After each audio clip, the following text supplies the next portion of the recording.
Wawa naman ang baby natin. Iyak-iyak siya kasi dalawa yung bakuna niya kanina dito magkabila. So, pinainom namin siya ng paracetamol pagka-uwi namin. Sana wag lagnatin si baby. Kawawa naman. Mahaba yung sleep niya, 2 hours and 30 minutes after namin umuwi galing bakuna. So, yun, paiyak-iyak siya kasi syempre masakit. Sana hindi na umiyak ang baby. Sana hindi na masakit. Thank you, Lord. Amen. Ito. Buhat-buhat natin si baby kasi iyak-iyak siya. Masakit yung kanyang vaccine. Hello? Dito na si Kuya. And maganda tong ginagamit ko mga mommies na na-order ko sa TikTok. Kasi, ayan, pwede mong buhat si baby ng isang kamay lang. Kapag may kukunin ka, nagsi-cellphone. Ayan, kahit isang kamay lang. Hindi ka ganun mangangalay. Lalo na kapag hinihele si baby tapos makakatulog siya. Ayan. Iwas ngalay lang siya talaga mga mami. So, ayan. And pwede din to iba't ibang klase ng buhat. Pwedeng patayo. Pero ito ginagamit ko siya ganito. Ganito ko talaga siya binili para sa paghehele ko kay baby. Kasi minsan ang tagal niyang patulugin. Inaabot minsan maximum 1 hour or more. So yan. Para at least makapag-rest ang ating braso from time to time. Okay ka na? Hello! Hello! Ang sakit pa? Kailangan tingnan natin yung iba pang kontraktos. Kailangan malaman natin sino ba talaga mga politiko ang involved dito. Ang Sinong sakit congressman, pa? sinong senador. Opo, ay sus. Pika Boo! Pika Ay sus. Who's that baby and kuya? Yellows. Yellows. Merong daw pong connection yan.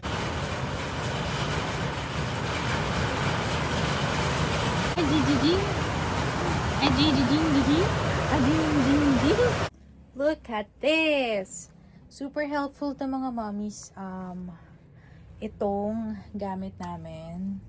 Para siyang belt bag. Ito yung carrier na in-order ko nung buntis ako. Tapos tinanggal lang namin yung strap niya. Yung parang pinaka-bag niya and support. Ito yung natira yung supporter. Ayan, super helpful kasi si baby ay 6 kilos na. So, mahirap na siyang buhati ng matagal. Nakakangalay na. Thank you, Lord. Kaya, ayan. Ito yung ating isa sa mga best purchase. Ay, yung dito siya pwede umupo. Tapos, pag nakahiga siya mga mommies, ay pwede ko siyang iganyan. Ayan, sasaluhin lang nito yung kamay ko. Tapos, nahiheli ko na siya kaya kahit matagal siya matulog, iwas ngalay siya. So, ayan. Ililink ko na lang sa description box from Mommy So. Sa Shopee ko to nabili. Habang nagne-nesting ako nung buntis ako. So, ayan. Ilang beses na rin namin tong nadala sa mall. As carrier nung kapag kami ay nagmo-mall. So, kapag ayaw nyo magdala ng stroller, kapag hindi naman nagpapababa si baby sa stroller, mas gusto nyo siyang bit. Ayan, very helpful. And, ngayon ko lang to na gamit na ganito lang. Na nasa bahay kami. Ayan, oh, di ba? Hindi tayo nangangalay.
Sila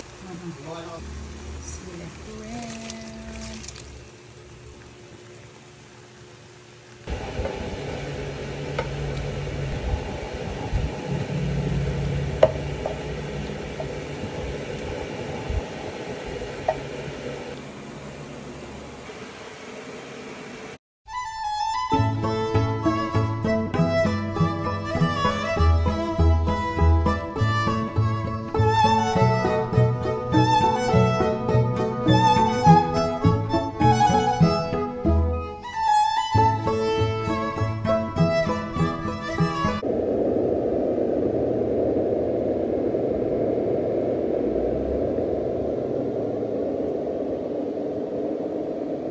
Good morning, mommy. Baby. Kakatapos nyo lang magdodoy.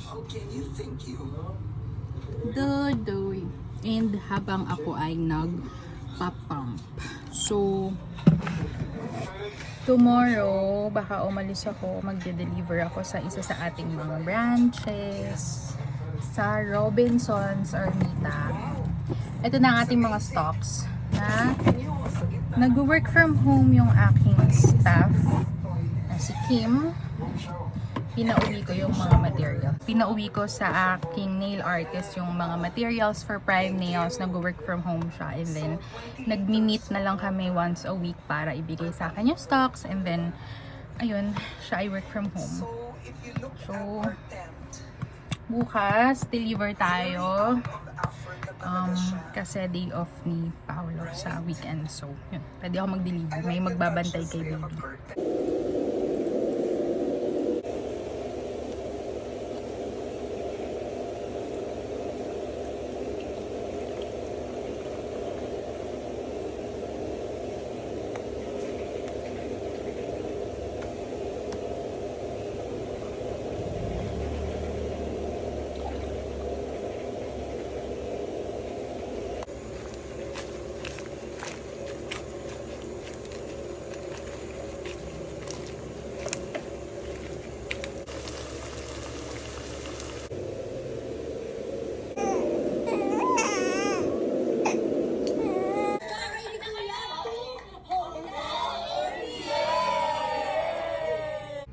Tummy time si baby.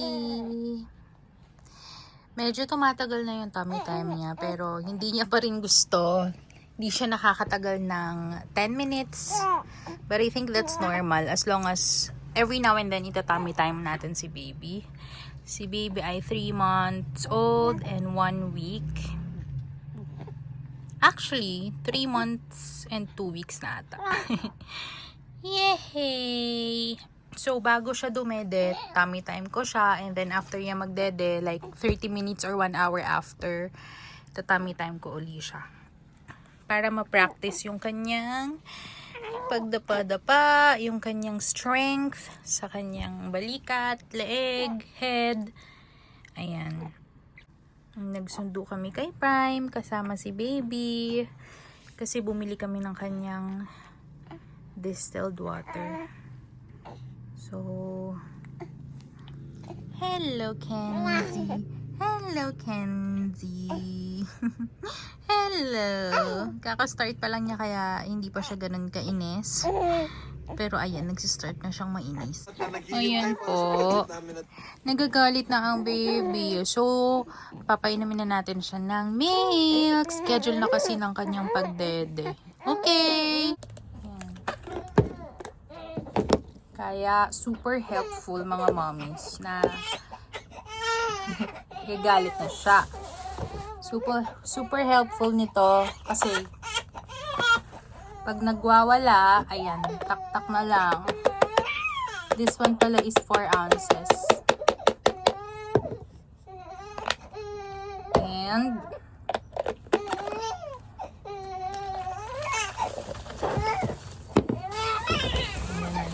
Ayan na.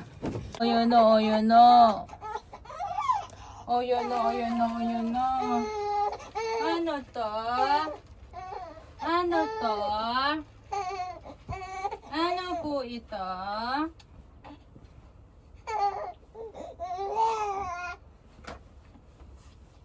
Ano yun? Hindi natin yung bib mo. Bibsando. Ano po iyan?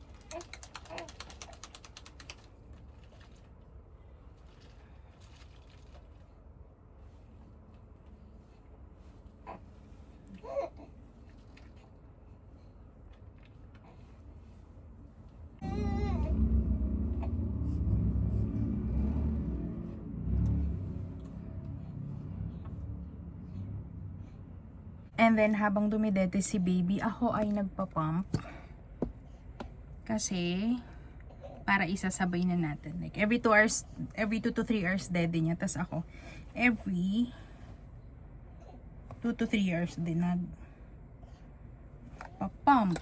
Kaya formula yung dinidede ni baby ngayon. Kasi, kulang yung na-pump ko. Kanina, 3 ounces lang. 4 ounces yung iniinom ni baby. So, mabibitin siya. Kaya, naisipan ko.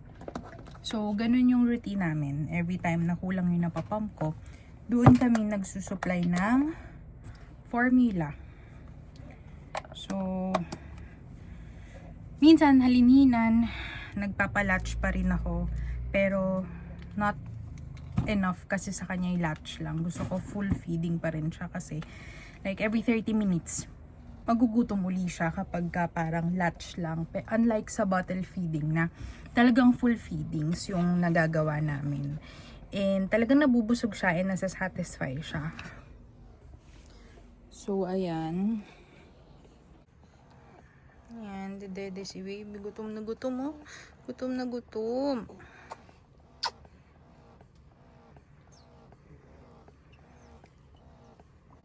So, pag naka 2 ounces na, pinapaburp ko siya. Sorry, ayan. Siyempre, maiinis siya, pero ganun talaga. Halika, burp muna. Adjust. Adjust.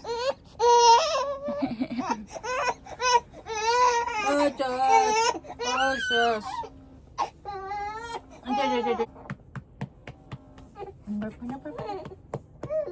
Okay, nag-burp na, nag-burp. Dodo uli. Patingin siya sa camera. Dodo uli, dodo. Dodo uli, dodo. Where's the camera? Asan ang camera? Tingin sa camera. Asan ang camera? Ayan. Ayan ang camera. Hello everyone! Kaya siya may ganito kasi meron siyang bad reflux. Kapag may bad reflux ang mga babies, madalas silang mag-spit up. Si baby naman, happy spitter siya. Hindi naman siya yung vomit na talagang persa na pagsuka.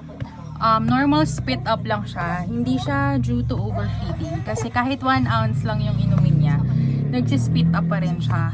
So, doon namin na-figure out na happy spitter si baby. That's why, kapag nagsispit up ang mga babies, kailangan after nilang padidehin, kakargahin sila ganito upright position ng 15 to 30 minutes as much as possible. Kung hindi kaya ng 30 minutes, siguro 10 to 15 minutes para males yung pagsusuka nila and mas settle yung tummy nila after feeding. Tapos nakakatulong din yung paced bottle feeding. Yun yung ginagawa namin kay baby, which is naka-tilt lang yung bottle and then halfway bago maubos, like for example 4 ounces yung dinedede ni baby, 2 ounces kailangan namin siya ipa-burp and then pagkaubos papa-burp uli namin. By doing that, mas nalilesen yung pagsusuka ni baby. So napansin namin kasi may times na kapag super bilis niyang dumede and then medyo hindi namin nalingilan na hindi namin siya nabantayan na todo. Like for example, may ginawa lang saglit sa room, tapos pagtingin namin paubos na, napansin namin na doon mas madami yung kanyang spit up. So, effective talaga yung half pa lang ng breast milk or formula na iniinom nila is papaburp na sila and then pagkaubos, papaburp ulit sila. I wanna do some of it your Butating, butating. Hair loss.